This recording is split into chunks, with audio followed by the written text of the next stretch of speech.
The girlfriend of the Las Vegas gunman breaking her silence for the first time since the shooting. Mary Lou Danley issuing a statement after talking to the FBI for 6 hours, saying it never occurred to her that he was planning an act of violence. Welcome to a brand new hour of America's Newsroom, everyone. I'm Sandra Smith. Morning, Sandra. I'm Bill Hemmer. Good morning, everyone. Las Vegas police also saying Stephen Paddock may have had help and wanted to escape. All this as we learn more about Mary Lou Danley and what she might have known about her boyfriend's plans. She's saying she had no idea what was coming in this statement read by her lawyer yesterday. I knew Stephen Paddock as a kind, caring, quiet man. He never said anything to me or took any action that I was aware of that I understood in any way to be a warning that something horrible like this was going to happen. William Lajeunesse is live in Los Angeles. It seems we're left with more questions than answers at this point. William, are investigators any closer to finding a motive? Well, they hope that Mary Lou Danley was the missing link, the one who would connect Dr. Jekyll to Mr. Hyde, the quiet, pampered millionaire, to the guy who mowed down 500 innocent people. She wasn't. Danley spoke to investigators at FBI headquarters in L.A. yesterday, telling them that she was stunned as anyone that her boyfriend was a mass killer. She was in the Philippines when the attack occurred, sent there, she claims, when Paddock found a cheap ticket on the internet. As for the $100,000 that followed, well, she thought it was goodbye money, that Paddock was ending their 4-year relationship. While there, he wired me money, which he said was for me to buy a house for me and my family. I was grateful, but honestly, I was worried that first, the unexpected trip home, and then the money was a way of breaking up with me. Now, we believe Danley is still here in California cooperating with law enforcement. William, so did she provide any actual useful information to the FBI or the Las Vegas police?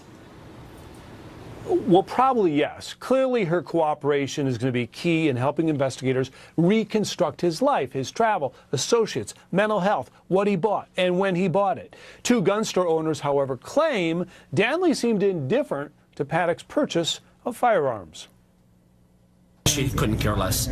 She couldn't care less. I mean, she had no intentions of looking nor acknowledging that there was a firearm in our store. So, on its own, of course, that doesn't mean much. A lot of people buy a lot of guns and never commit a crime. But investigators will not take her statements at face value. The FBI says they have not had a problem accessing Paddock's electronic files or confirmed whether or not there was a suicide note or a video. So there's a lot to come, and we're just at the beginning. Sandra? We hope to learn a lot more in the coming hours and days. William, thank you. So now more on his girlfriend, apparently giving investigators more insight on what may have prompted this attack. Officials suggest he may have had help and had an escape plan. But, however, they stress they're still pursuing information on this killer. The information that the public provides us is going to help us solve this. But we must focus on facts. We cannot give in to conjecture, and we cannot respond to every little Twitter feed that may indicate a theory. We need to focus on the facts. You need us to be right. You expect us to be right, and we want to be right. So many wounded seeking help now. Will Carr live at the University Medical Center in Las Vegas. What are investigators saying about Paddock and possibly having assistance? Well, good morning, Bill. Authorities are saying at this point that they're not ruling anything out here on the ground in Las Vegas. It comes as we've learned that Paddock, the week before the shooting, actually rented a separate hotel room in a different hotel that looked over a different concert festival as well.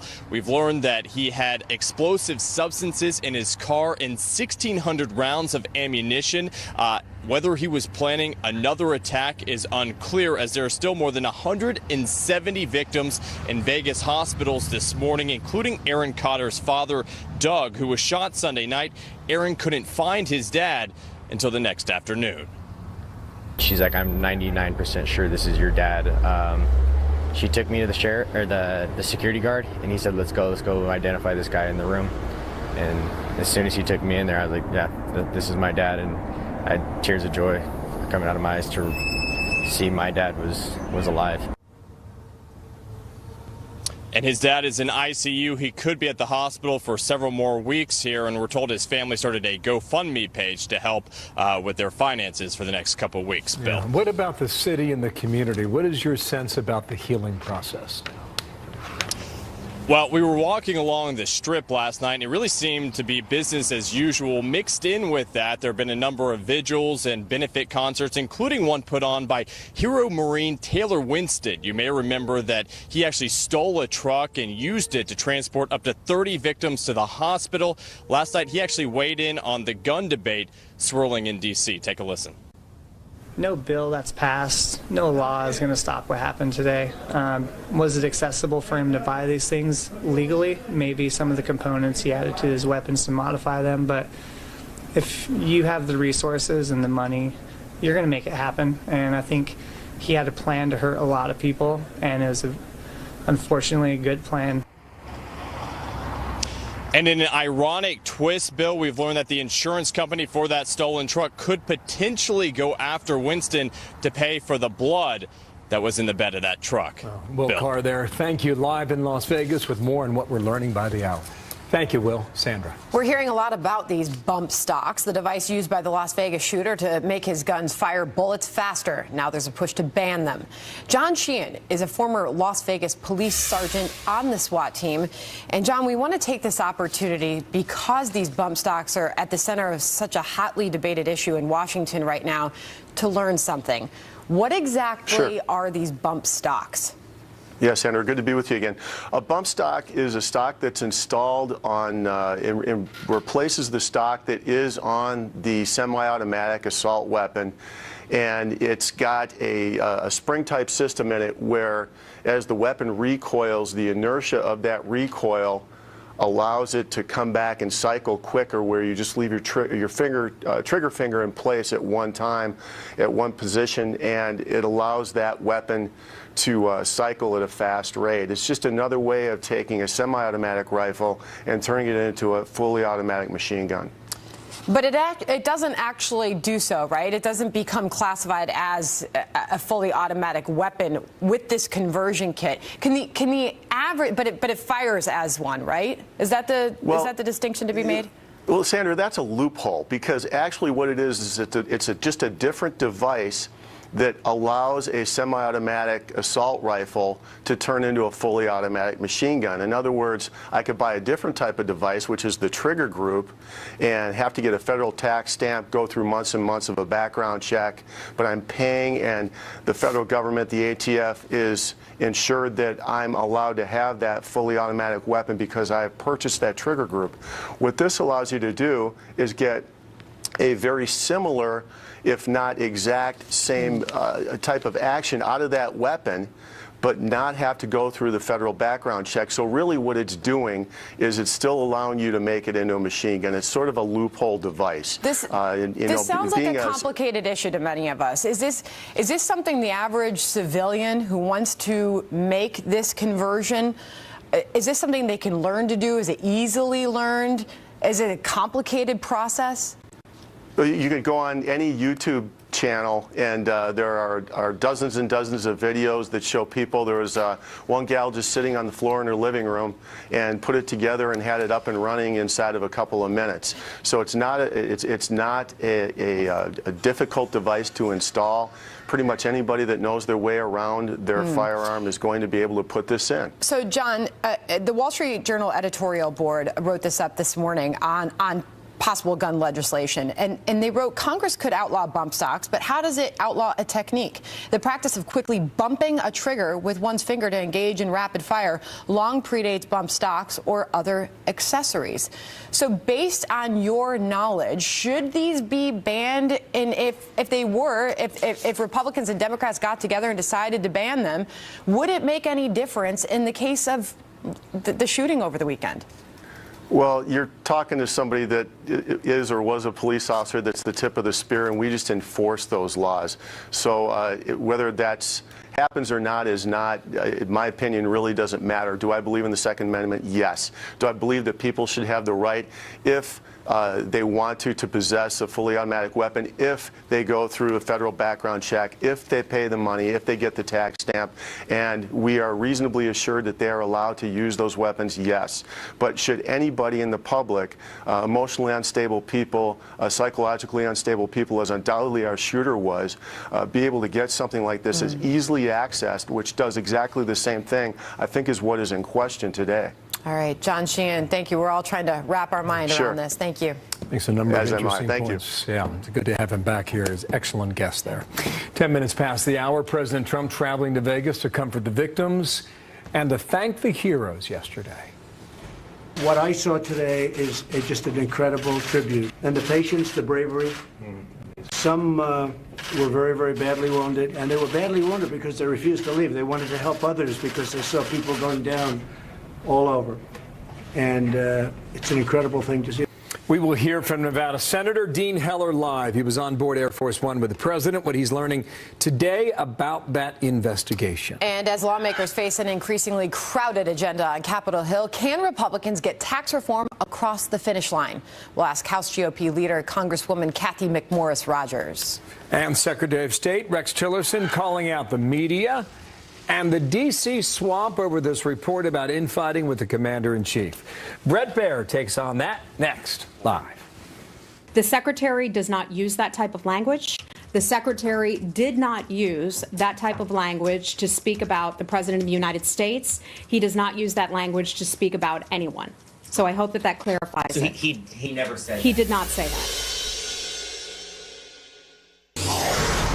That's some breaking news from overnight now. 3 U.S. Army Special Op Commandos killed and 2 others injured after an ambush in Western Africa. That attack taking place in the country of Niger, where the commandos they were all Green Berets, part of a team advising and assisting local forces.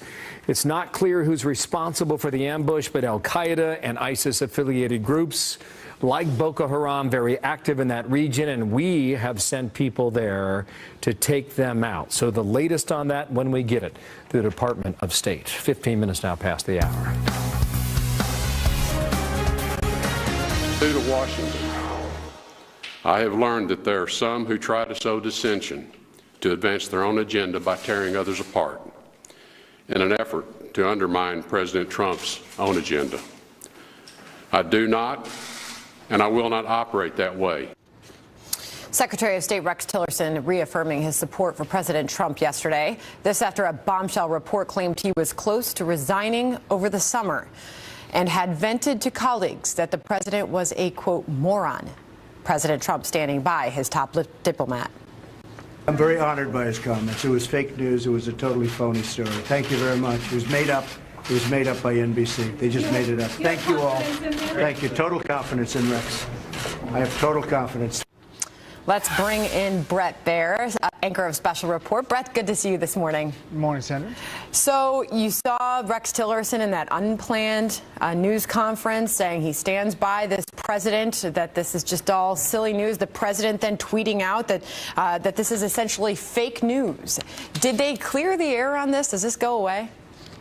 Well, I don't think it goes away, but it does show you how outsiders from Washington, people who are not politicians, for example, Donald Trump and Rex Tillerson, you know, they operate in different ways. And this place and how it's covered can get kind of swampy in Donald Trump terminology, and anonymous sources saying he said this and he did this, you then have to hear from the players themselves. So the Secretary of State making clear that he's not leaving, doesn't have plans to leave, unless, of course, the president asked him to leave, and also making clear there was a lot of coverage of what he didn't say in the answer to the question, did he use that term?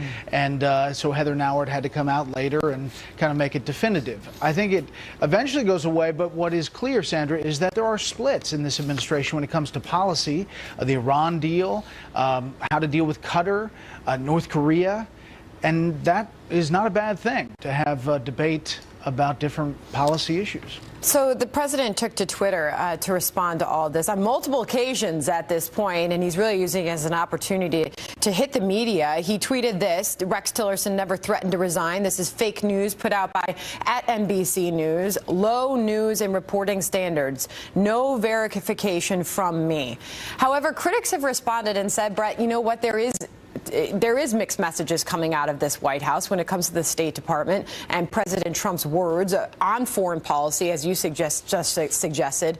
Are they reining that in? Are they getting that under control? I don't know. You have to look at it a couple of different ways. Is the North Korea distance between Rex Tillerson and the president more of a good cop, bad cop situation, where they are trying to play North Korea to eventually get to some negotiated settlement? We don't know behind the scenes of that. Clearly, Rex Tillerson and his State Department is less powerful than we've seen in State Departments of past, and they are cutting back. And it's not, a great scenario when the bureaucracy sees cuts and efforts to make it smaller. But that is part of his job.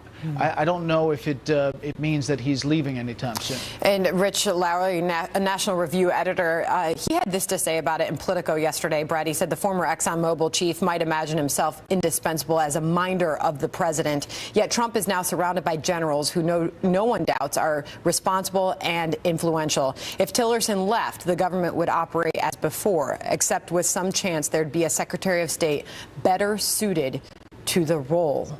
Your response to that? Yeah, I mean, it's kind of harsh, but it's his thought process. Listen, the president chose Rex Tillerson on the advice of Condi Rice and Bob Gates. He comes from ExxonMobil. He essentially ran a company the size of a small country. He has ties around the world and brings a different perspective than perhaps generals who have spent their time in the military bring to advice and consent. So I think that it's the president's call, and so far from yesterday's comments, he's not doing anything. A busy day in Washington. Brett's gearing up for special report 6 p.m. Eastern time tonight. Brett, thanks for coming on. Thanks, Andrew. So we will debate the debate over gun control in a moment here. Could it be a game changer for Virginia's race for governor? The latest on a live report on that coming up momentarily. Next, right here, Sandra. Plus, a judge backs President Trump and dismisses the case against America's toughest sheriff. Reaction pouring in from both sides of the immigration fight. He has the same clean record that he had before this started, and that means he doesn't even have a speeding ticket. He has been labeled America's most abusive sheriff, most sued sheriff, and that's who he is. A judge formally dismissing the criminal case against Joe Arpaio. The ruling comes more than a month after President Trump pardoned the former Arizona sheriff. He was convicted of defying a court order against traffic stops that targeted undocumented immigrants. Arpaio's attorney praising the decision. This is just another step in vindicating him. The vindication was when President Trump pardoned him, gave him an unconditional pardon, because the president realized that this was an unjust verdict. The judge is now weighing a request from Arpaio to throw out a 14-page ruling on why he was originally found guilty. 25 past the hour, the issue of gun control now taking on new urgency in the wake of the Las Vegas attack. This debate now at the forefront of a tight governor's race in the state of Virginia. Doug McElway is live on that in Washington, D.C. Let's talk about the Commonwealth. Is the Las Vegas incident expected to have a big impact, or how much of an impact on this race, Doug? Well, Bill, it's hard to see how it has any impact at all. It is no secret that, like much of America, much of Virginia is deeply divided, never more so than over gun control. And rather than reach any kind of a mutual understanding or some degree of compromise, when an event like the massacre in Las Vegas occurs, both sides tend to retreat to their entrenched positions.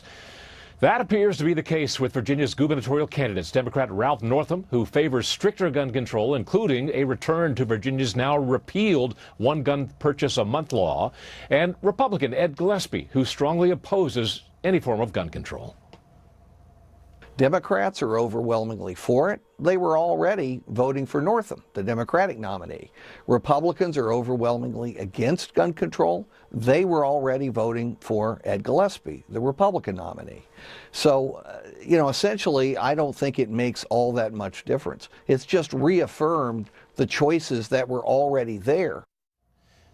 Gillespie has an A rating from the National Rifle Association. Northam has an F, as in Frank, rating from the NRA. The difference between the two could not be any greater.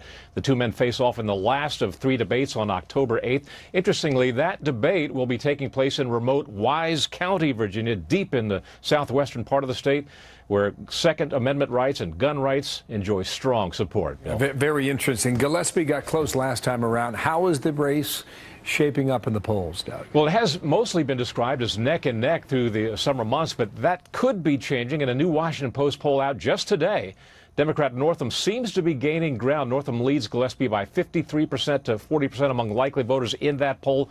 But with a little over a month to go before Election Day, that could change. 1 in 4 voters in that same poll say they could change their mind and their vote before November 7th. All right, thank you, Doug. Doug McElway watching all that out of Washington today. Sandra.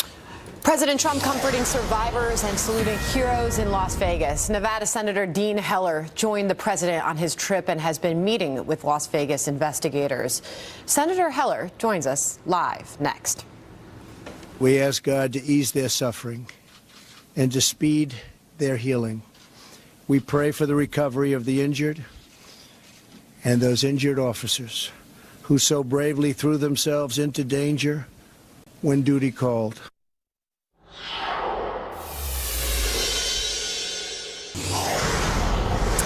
There is a massive, far-reaching investigation underway in Las Vegas, stretching over several states, and here is what we know.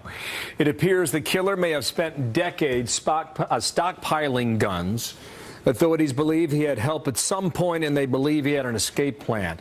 But the majority of the purchase of the weapons started October of last year. Why was that? Nevada Senator Dean Heller flew to Las Vegas yesterday with President Trump on board Air Force One. And Senator, good morning to you from the Strip, and thank you for your time here. I just want to, first of all, my condolences to the people you represent in the state of Nevada. How is Las Vegas doing and the people there? Well, Las Vegas will always bounce back, but this was a horrific event. But I do want to thank you. I want to thank the nation for their condolences and prayers. I even received a text message from a cab driver in New York City sharing his sentiments from all the cab drivers in New York City. When you're getting those kind of text messages, this has pulled on some real heartstrings around the nation. No question. Tell me about the conversation with the president yesterday.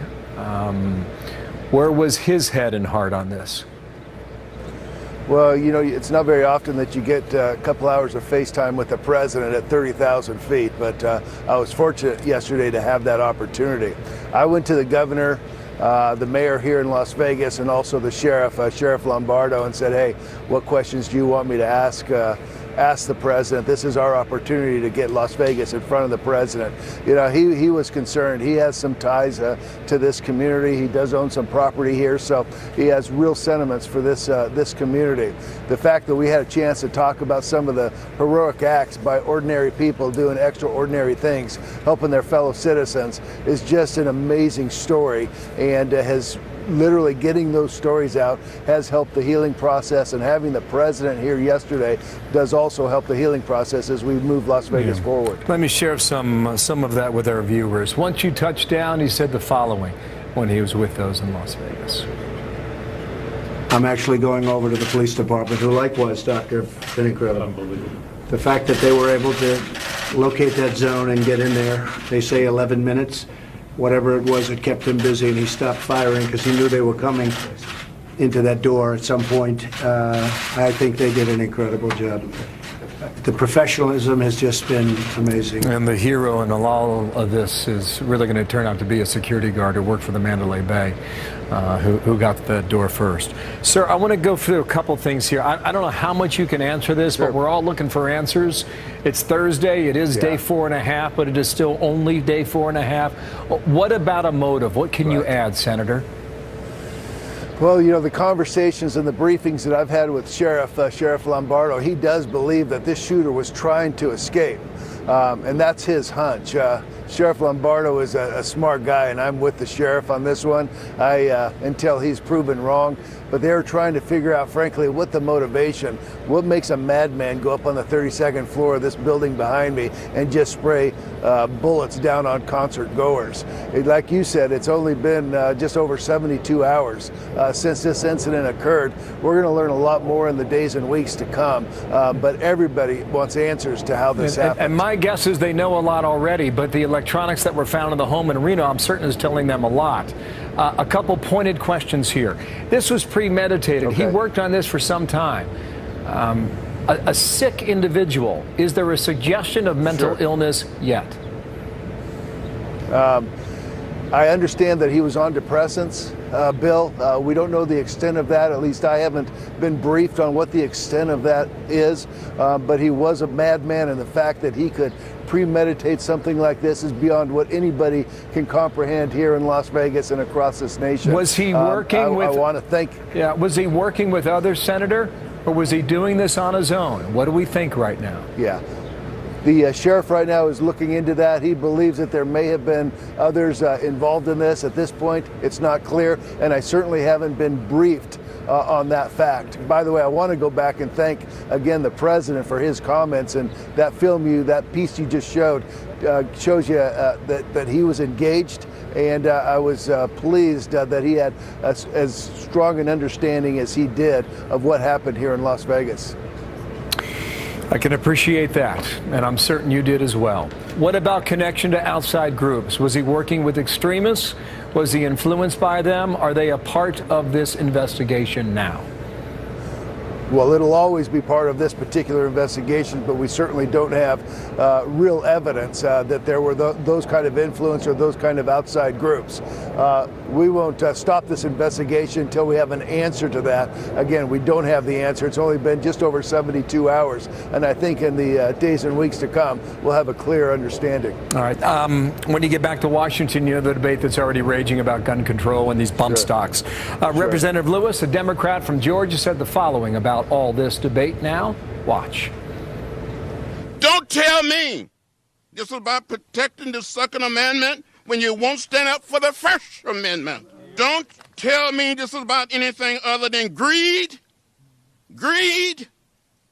money, and fear. So this debate continues on the bump stock that was apparently used on these long rifles. Where does that go, and would you support a ban on them? That seems to be the essential question of the week. Yeah, keep in mind that this was an Obama-era regulation that was put into place back in 2010.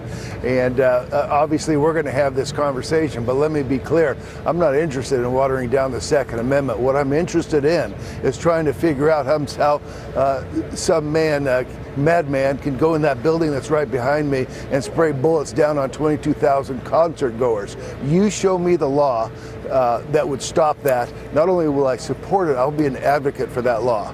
No. You had mentioned a moment ago how much understanding the president had. What did you mean by that comment? As it relates to what, Senator? Yeah.